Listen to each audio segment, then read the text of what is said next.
do this. It's not. All right, so what I'm talking about today is basically a beautiful argument that goes back 60 years to a paper by Bose-Chowla on Sidon sets. And so the purpose of the talk is, on the one hand, just to show their argument, because it's lovely and it uses just a little bit of algebra. And on the other hand, to show that it can be used to get more results, and indicate one of them. Also, from the point of view of nostalgia, this, if you can see it, is their original paper, which was a Defense Department document. It was subsequently published. But in the good old days in America, the military was extremely enlightened and understood that the military requires technology, and you don't have technology without very strong basic science. And there was a lot of money for pure mathematics from the Navy and from the Air Force. Very little from the Army, because they're less sort of high tech. But so this was an Air Force contract that Bose-Chowla had to prove a theorem about Sidon sets. So, and then some congressman or senator got upset and thought the military was wasting its money by spending it on pure science, and had a law passed basically that said the military can only use its research funds for military related technology and not this pure stuff. But in any case, this was an US Air Force project. And so let me just put this in some context. So we have X is, let's say, an additive abelian semigroup or group. And A is a finite or infinite subset of X. And A to the H is the set of all H tuples of elements of A. And you have the symmetric group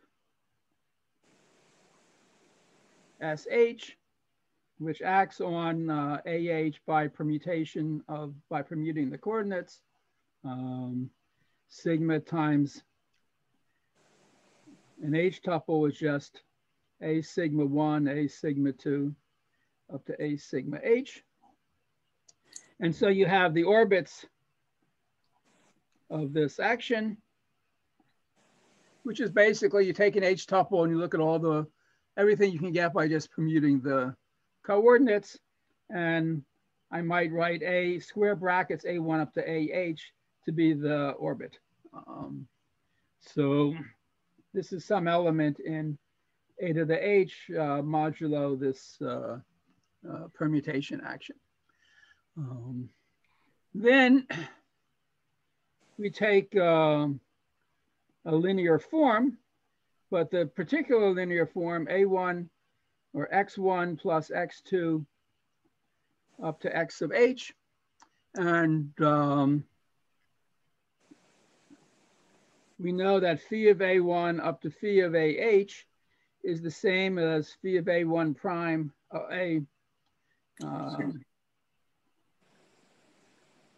is the same as phi of A sigma 1, A sigma 2 up to A sigma H, if this is just some permutation of the coordinates, because this is a symmetric form.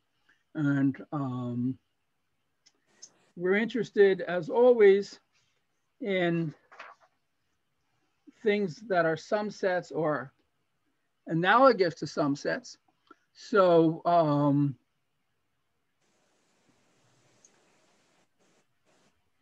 so HA is the set of all the sums.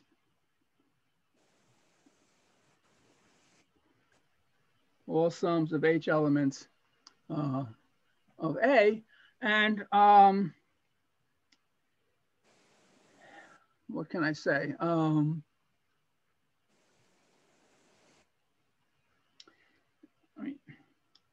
So it's like this. So if this is the linear form, HA is just phi of A. This means just evaluate the form at each of these points. And because of the symmetry, phi of A1 up to AH is certainly the same as phi of A sigma 1 up to A sigma H. So phi is constant on the orbits.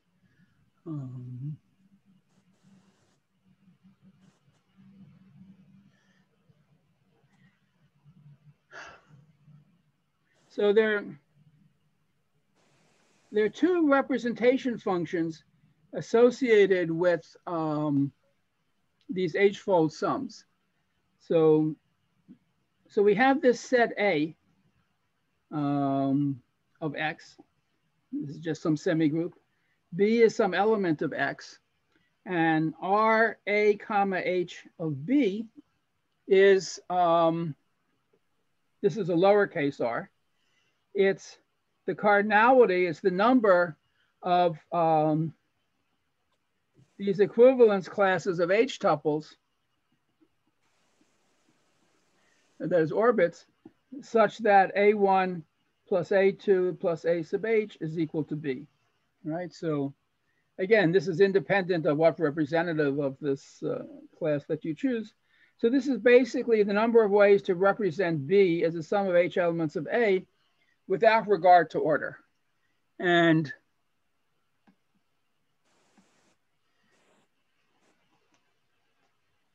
capital RH of B is where you count the order. So that's the cardinality of the number of H tuples, not classes of H tuples.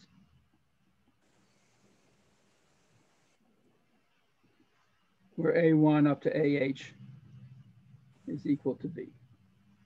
So this is, now there's always a kind of confusion. Sometimes you call it, one of these you call the ordered representation function and the other you call the unordered. But it's not obvious which of these two should be called ordered and which should be called unordered, but they are the two standard representation functions.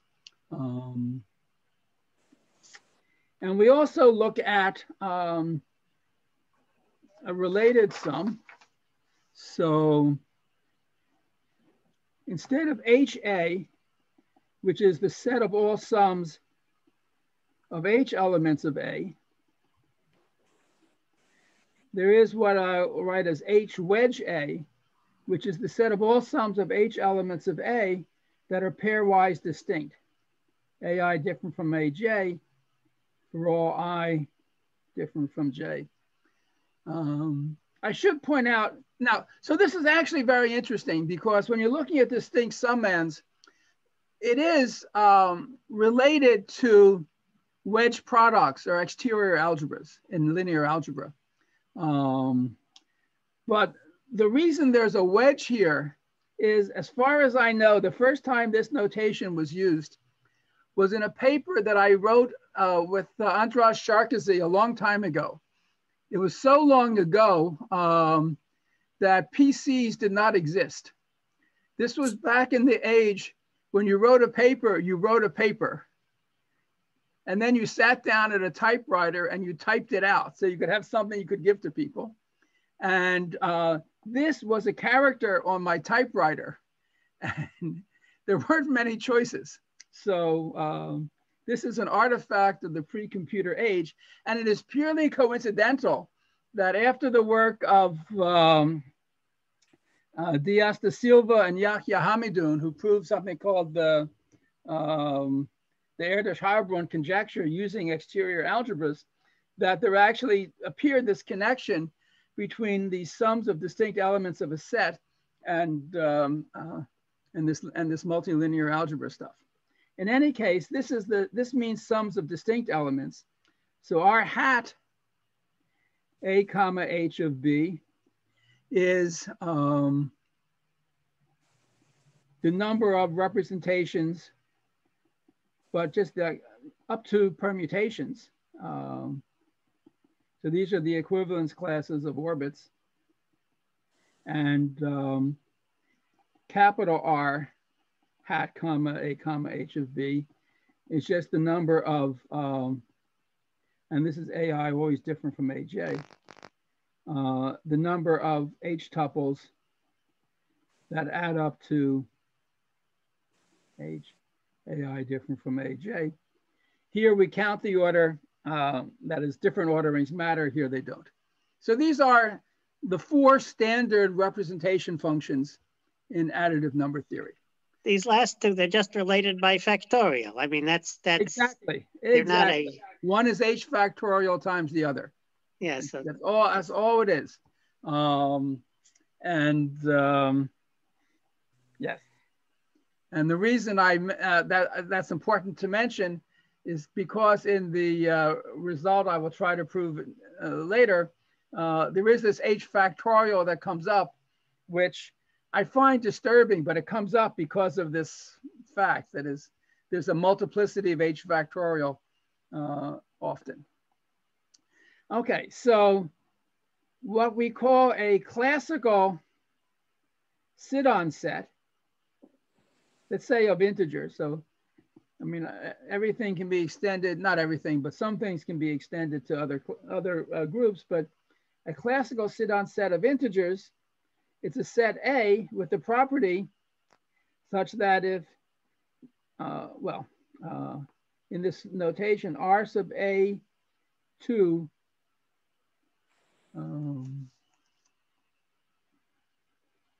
of B is less than or equal to 1 for all B, which means that if you write B as A1 plus A2, and also A1 prime plus A2 prime, where these are all elements of the set A, then they're either the same or there's just the order is reversed. And so this is sometimes called a Sidon set or a B2 set. And if you look at H summands, you have what is called a Sidon set of order H or a B sub H set. And this is the case when you have a number A, which is a sum of a number B, which you write as a sum H elements of A. And this has an essentially unique representation. So if B is a sum of A1 up to AH and A1 prime up to A sub H prime, that means that there's some permutation sigma in SH such that AI prime is A sigma of I. So up to some permutation of the summands, a Sidon set of order H or a BH set has every number that's represented has a unique representation up to order. And you can also look at what are called BH square bracket G sets, where instead of R sub AH of B being at most 1, you say that the number of representations that are essentially distinct is at most G. So the classical question, which appeared in this famous Erdős-Turan paper of 1941, was what is the size cardinality of the largest Sidon set A, which is contained in the first n positive integers. And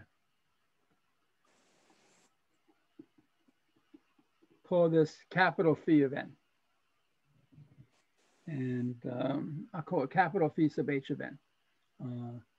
So for each h, what is the size of the largest Sidon set of order h? And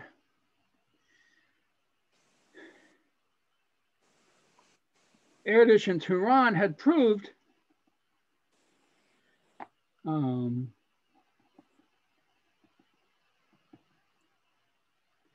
that this, well, at least for phi 2, phi 2 of n is basically less than n to the 1/2 plus big O of n to the 1/4.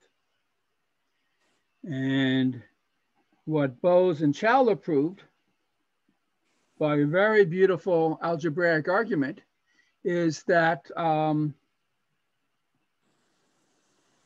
V2 of n over square root of n, or n to the 1/2, the lim inf of this as n goes to infinity is at least 1.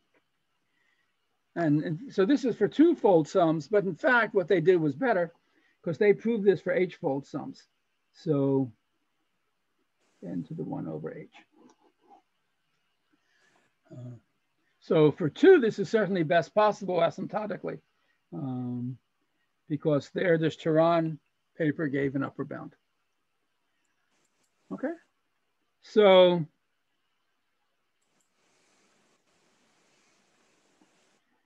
if A is contained in 1 up to n, and B equal A1 up to A sub h has at most one solution up to permutations, then the cardinality of A is basically less than, let's just say there exists a set A of integers between 1 and n such that a number B is a sum of h elements of A. This has at most one solution, and the cardinality of A is... You're off the bottom of the screen. Oops, thank you. Is basically the h root of n. So I'm going to be very precise in what I state in a moment, but this is the idea. That is, that's what we're going to prove. So so they proved this in 2 steps, basically. The first step is the serious step, and the second step just uses something about the difference of consecutive primes. So this is the serious theorem. Let h be greater than or equal to 2. We're going to be looking at sums of h terms of a sequence. And let q be a prime power. Could be a prime, could be a power of a prime, it doesn't matter. And we let fq be the finite field with q elements. And every finite field has a finite extension, has a unique finite extension up to isomorphism of every degree. So let f q to the h be an extension of fq of degree h. So here's fq to the h over fq. And if you look at the group of units, I'll just write that as with the times there. And they teach you in algebra somewhere that any finite subgroup of a field is cyclic, and the set of all non-zero elements of a finite field is certainly finite. So this is a cyclic group, and let theta be a generator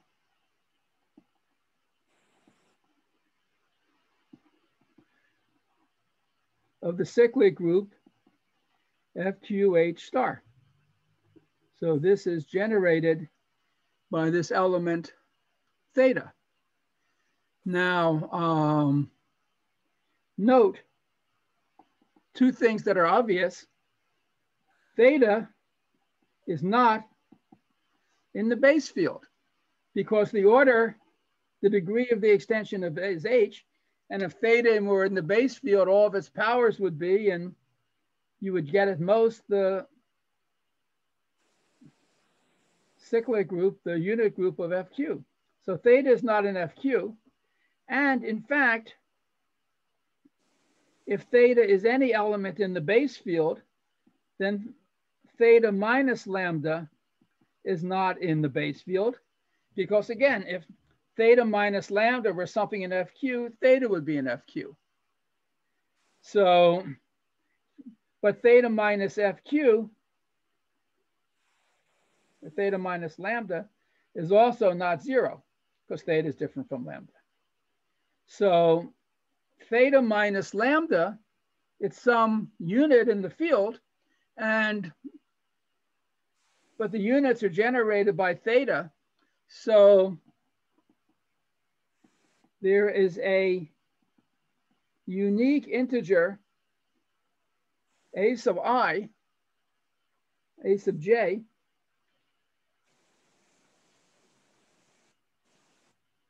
in the set of integers from 0 up to, see, what the order of this group is q to the h minus 1. And so if theta is a generator, everything here is a power of theta, and the power can be chosen as an integer between 0 and q to the h minus 2. So there's a unit, so let's say lambda j. For every lambda j in the base field, there's a unique integer a sub j in this set, such that theta to the power a sub j is equal to theta minus lambda j. So, and in fact, we can observe that a sub j can't be 0, because if this were 0, if this exponent were 0, this would be 1. 1 equals theta minus lambda j, so theta would be in the ground field again. So a sub j is actually some positive integer between 1 and q to the h minus 2. That's a true and unimportant observation, but you know, it is true. Okay, now, so since I'm turning the paper over, this is what we have. We have the field FQ, which has Q elements, say lambda 1, lambda 2 up to lambda sub j, contained in FQ to the H. FQ to the H star is the cyclic group generated by some theta, and theta minus lambda sub j is theta to some power a sub j, for j going from 1 up to q. So theta generates FQ to the H times. Thank you. Yes. To the H. Yes. Right. Theta generates the extension field. So these AJs, these are positive integers between 1 and q to the h minus 2. Now, I'm worried about Sidon. I want a Sidon set of integers, and my finite field, they're not integers. But if I take A to be the set of these AJs, this is a finite set of positive integers contained in the first q to the h minus 2 integers. Also, these are certainly distinct, because if I is different from j, and ai equals aj, then theta minus lambda I is theta to the ai, is theta to the aj, is theta minus lambda j, which means lambda I equals lambda j, which means I equals j, which is absurd. So A is really a set of cardinality Q. So I claim, so it's of size Q contained in a set, certainly contained in the first q to the h integers. So this will give me a sort of like a maximal size Sidon set, at least for n equal q to the h.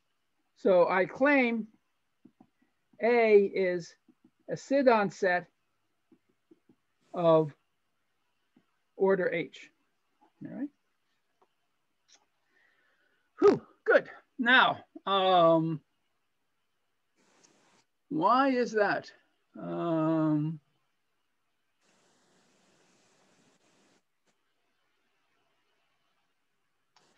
I guess I have to tell you why.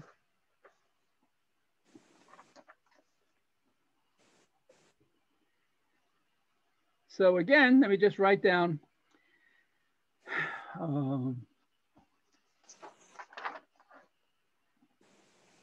We have FQ to the H star is generated by theta, and theta to the AJ is equal to theta minus lambda sub j, where FQ is lambda 1 up to lambda q.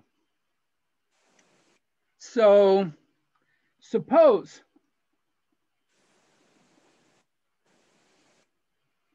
A1 up to A sub h is an H tuple of integers in A, and A1 prime up to A sub h is another H tuple of integers in H, and the sum of the H's of the A's is the sum of the A sub h primes.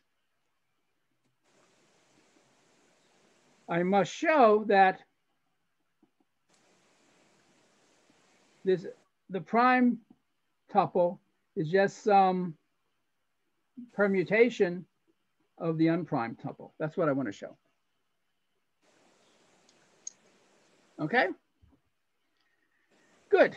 Now, let's see. So this is what we're told. We have a sum of H elements of A equals another sum of H elements of A. So suppose I take the product, J going from 1 up to Q, right? The lambda 1 up to lambda Q, these are the elements of the field FQ, theta minus lambda sub J. Now that's the same as the product, J going from 1 up to Q, theta minus lambda J is theta to the A sub J. And somewhere they teach you that a product of something to a power is that something to the sum of the powers. Right? So it's theta to the sum of the AJs, which is the same as theta to the sum of the AJ primes. Because we're said, this is our hypothesis, this sum equals this sum.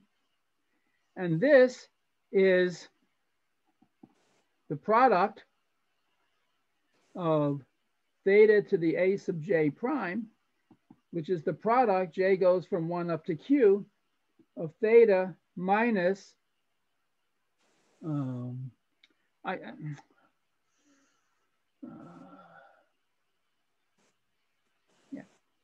lambda sub J prime. Okay.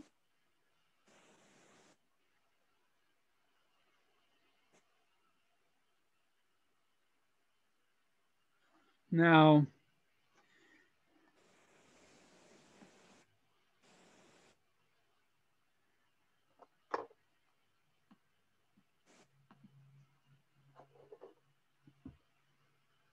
suppose you look at the polynomial f of t equal product t minus lambda sub j. J goes from 1 up to h. So this is t to the h minus the lower order terms. You have summation lambda sub j, t to the h minus 1, and so forth. And g of t is the product of t minus the lambda primes. J goes from 1 up to h, which is t to the h minus the sum of the lambda primes, t to the h minus 1 in lower order terms.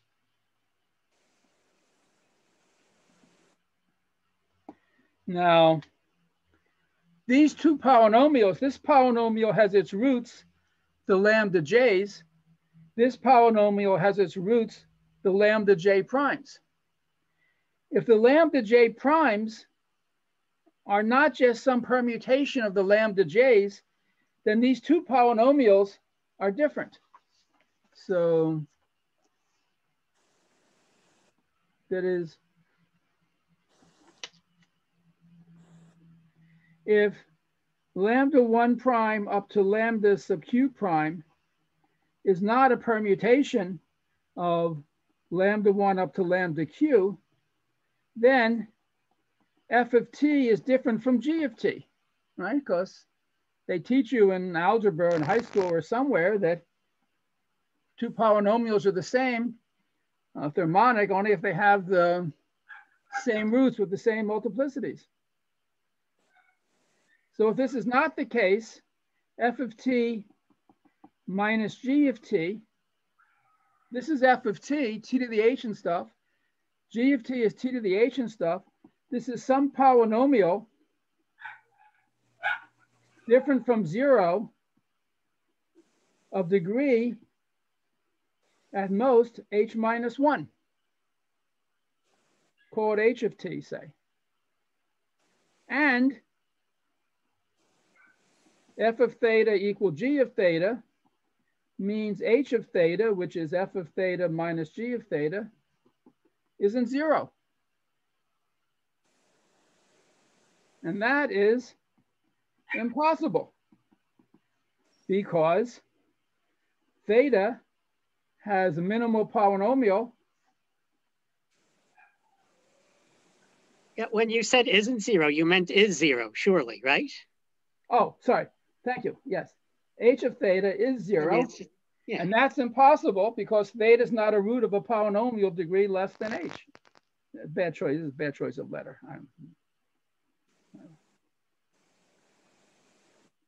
Theta has a minimal polynomial of degree h. It generates this degree h extension. So if a sum of h elements of A equals another sum of h elements of A, it's the same set of h elements up to some permutation. And we're done. We're done. So I was going to say we win, but Bose-Chowla win, right? That's the whole proof. So it's incredibly clever. And the cleverness or the miracle comes from their idea, however they thought of it, of writing theta minus lambda j as a power of theta. And I don't find that obvious at all. But once you're clever enough to think of it, the proof is just, you know, some elementary field theory or algebra, whatever you want to call it. Okay. Now, of course, so this says that if n is q to the h, then there is a Sidon set A contained in the set of intervals up to q to the h of size q, which is n to the 1 over h. So at least this statement that you can find a Sidon set of size n to the 1 over h is true when n is a prime power, any prime power. And how do you get from that to the general case? So to get that lim inf of phi of n over n to the 1 over h is at least 1, you just use gaps between primes. All you need is the weakest result that was first proved by Hoheisel, that there exists some number alpha between 0 and 1, such that if you take any prime p, there's a prime prime between p and p plus p to the alpha. And there is a continuing, presumably eventually infinite series of papers computing values of alpha and making them smaller and smaller and smaller. But all you need is that there's some alpha less than 1 for which this is true. And from that, you know, a little estimate gives you this, the Bose-Chowla result. Okay. But it really is a completely beautiful proof. And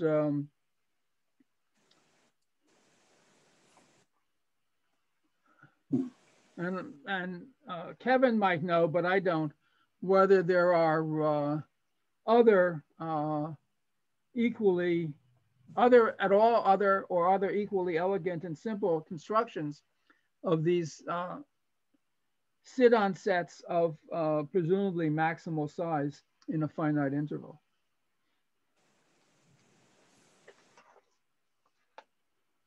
Okay, so the idea, of course, is that an argument this pretty must have other uses. I should, since Kevin doesn't seem to be available, I should mention he wrote a survey paper, and he has, several improvements of this result of Singer, and results that gives things that are a little bit better than. So I think Singer's result came before this because they refer to Singer's paper. This having to do with projective geometry. Yeah, but he says that Singer's result is a little bit better in terms of the density. Maybe it's more cumbersome to prove. Probably more cumbersome to prove. I mean, but at least for the order of magnitude, having the right asymptotic estimate, this does it, and it's beautiful. And it's just a lovely application of some algebra, first year graduate algebra, no more than that certainly, to get this result. Okay, so, well, so let me just give an example of something else for which we can use this Bose-Chowla type of argument. So we have some integer h at least 2 and non-zero integers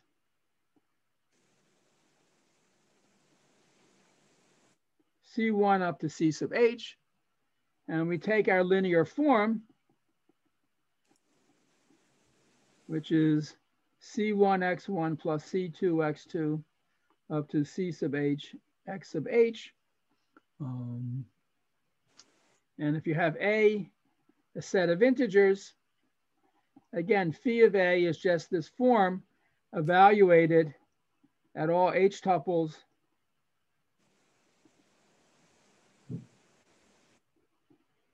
of elements of a. But I'd also like to look at something slightly more general. Suppose we let script a be an h tuple of not necessarily the same sets of integers. So now we look at what we might call phi of script a, which is the set of all things of the form phi of a1 up to a sub h, where a1 is in the set a1, a2 is in the set a2, and so forth. So a1 up to a sub h is an h tuple and a1 cross and so forth up to a sub h. And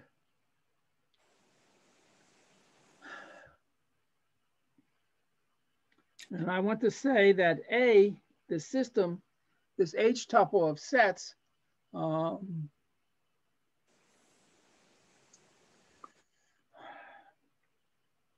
is a Sidon system.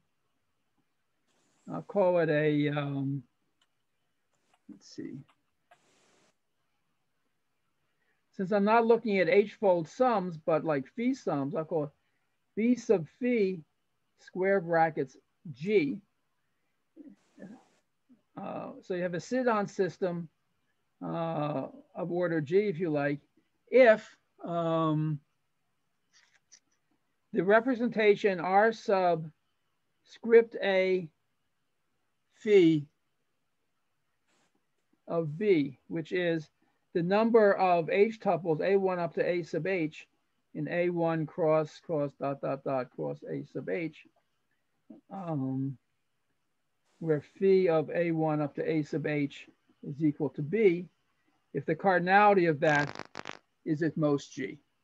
So we have, so I'm not looking now at a single set, I'm looking at an H tuple of sets. And if I have an H tuple of sets and let's say sets of integers and I pick a number B, I look at the number of ways you can represent B by the form where the variable xi is chosen from the set AI. And we have a sort of a Sidon system of order G if the number of representations is bounded above by G for all B. And I want to know for a form how large sets you can choose if they're all, like if you take sets A1 up to AH, all between 1 and n, how large can the sets be? That's the general, it's exactly the same problem as the classical one. So let me state a theorem.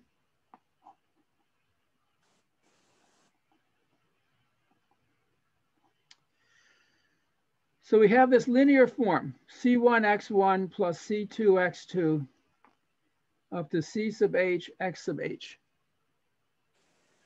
And let Q be a prime power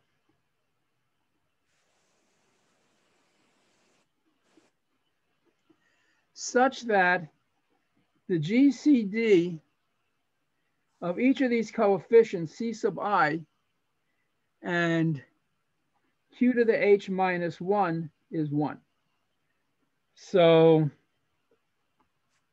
I mean, what this means is if you have your finite field FQ and you look at your degree H extension and you look at the cyclic group of the field, and if this is generated by some number, some element theta, this group has order Q to the H minus 1.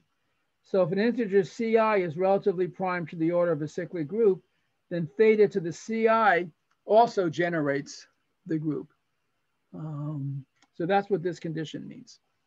And so the theorem says there is an H tuple of sets, script A, A1 up to A sub H, with each set A sub I, a set of positive integers between 1 and Q to the H minus 2,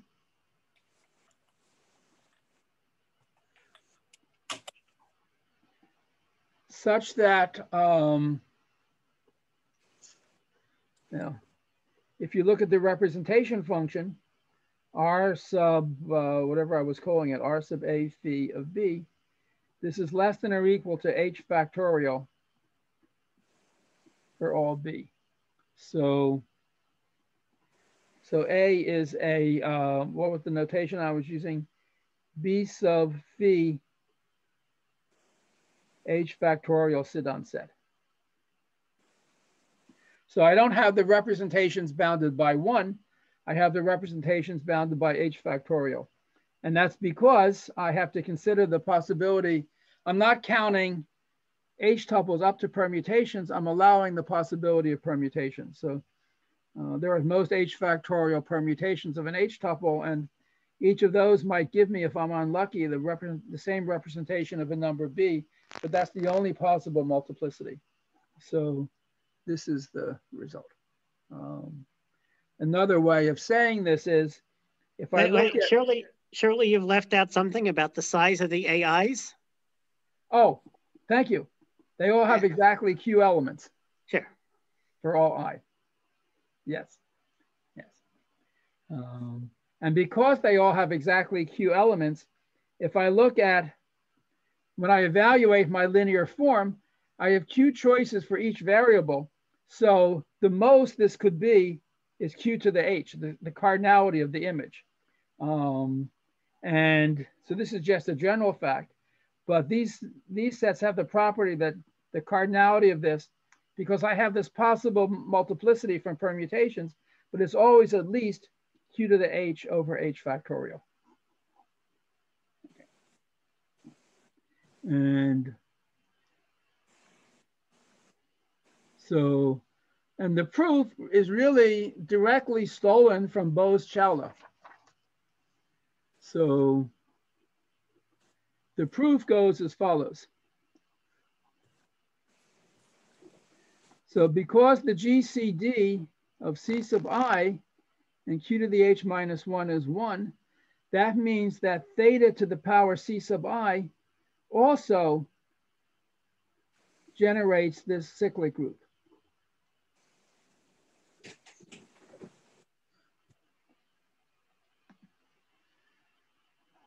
Again, we let the base field lambda q, FQ, be lambda 1 up to lambda sub q. And theta is not in FQ because it generates the bigger field. And theta minus lambda j is certainly not in FQ, but it's certainly also not 0. So for all I, there exists a j between 1 and Q to the H minus 2,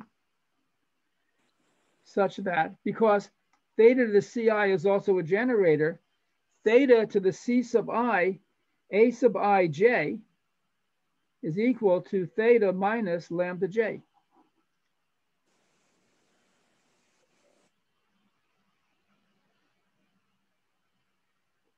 And we let A sub I be the set of these integers A sub j, j going from 1 up to q.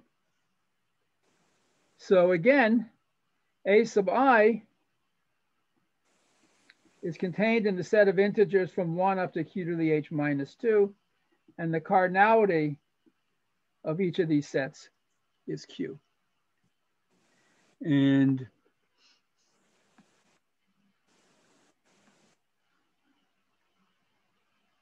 we're worried about the situation where you have two representations of a number by an H tuple of elements of the A. So suppose you have phi of A1 up to A sub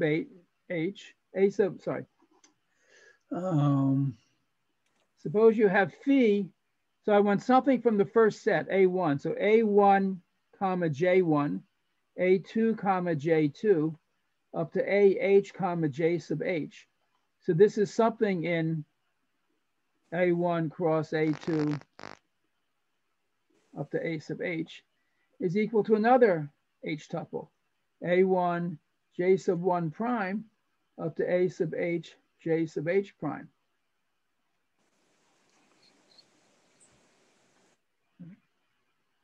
So that means that summation C sub I, A sub I comma J sub I goes from 1 up to H, equals summation C sub I, A sub I, J sub I prime.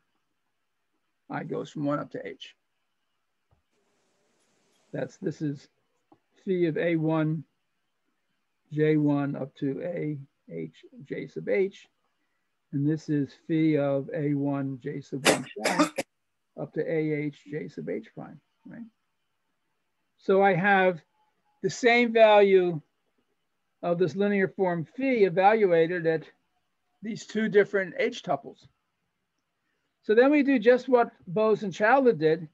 I take theta to summation Ci AI J sub I, which is product theta to the Ci AI J sub I. And this is exactly product of theta minus lambda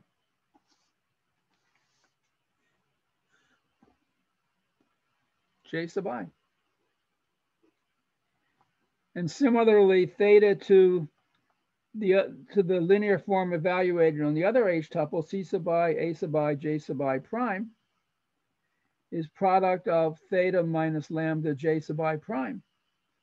I goes from 1 up to H. So these are both basically polynomials in theta that are monic and of degree H. And these two polynomials are different, are the same, only if the lambda primes are a permutation of the lambdas. So if the lambda primes aren't a permutation of the lambda, theta, if you look at this difference, you get 0 because they're equal.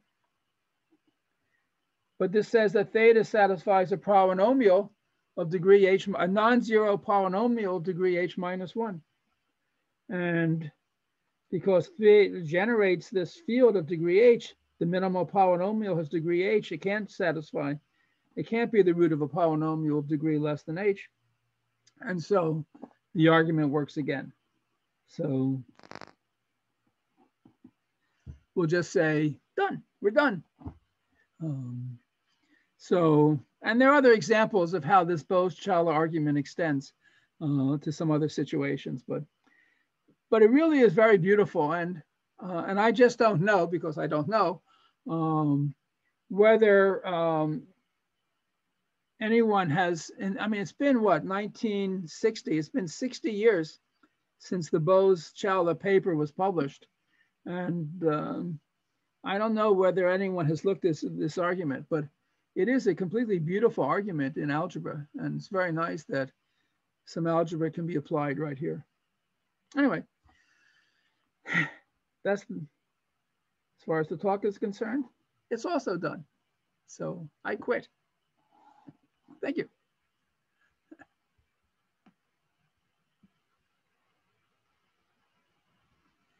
So let me see if I can go back. There we are. And next week's coming attraction is Carlos Moreno. That's right. You want to give us a hint of what you're going to talk about? I'll send you an abstract. Yes, Eisenstein series and applications and a little bit of history. Okay. But I'll send you a more precise abstract. Did you ever look at Wei's book on Eisenstein? Yes, that's one of my precious possessions. Not because of our friendship, but because it's a real gem. Yes. So it's a comparison of two giants that I will make in some sense. So, right. But yeah, it's over the years I've come back to the subject.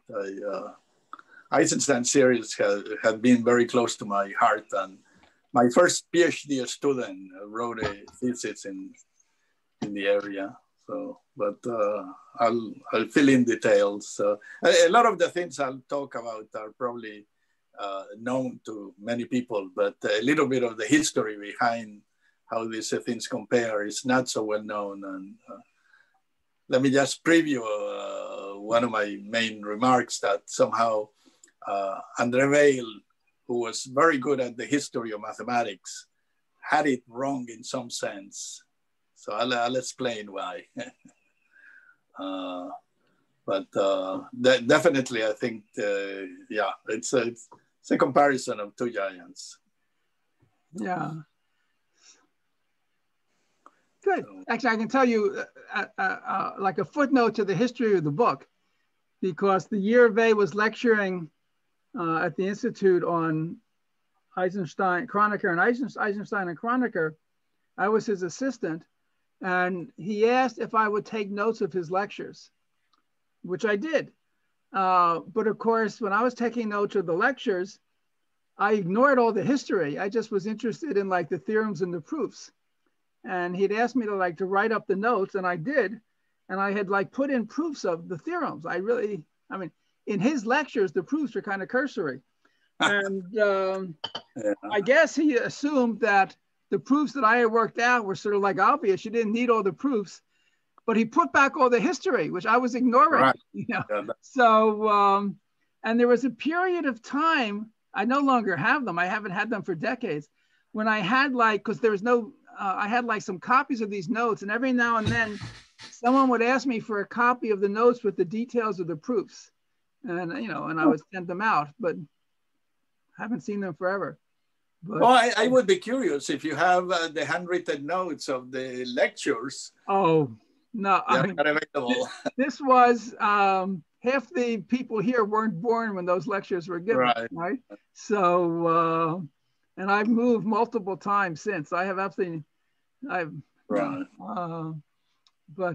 I just thought it was funny because, like, naturally when he was lecturing, I would listen to the history, but I wouldn't write it down. I would write down like this is the mathematical part, and so yeah. During the time when I was at the institute, which I think was a little bit later than you, Vail was lecturing on the Eisenstein. He had just edited the book.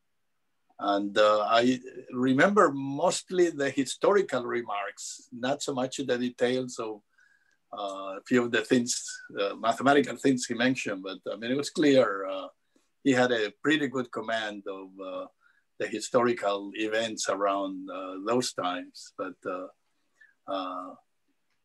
there is a little item that I find it controversial, but I would mention it in my lecture.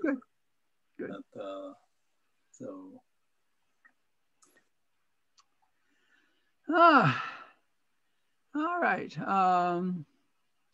Let me repeat my invitation. If someone is interested in giving a talk 2 weeks from today, that slot is available. So just let me know. If not, all right. I'm wiped out.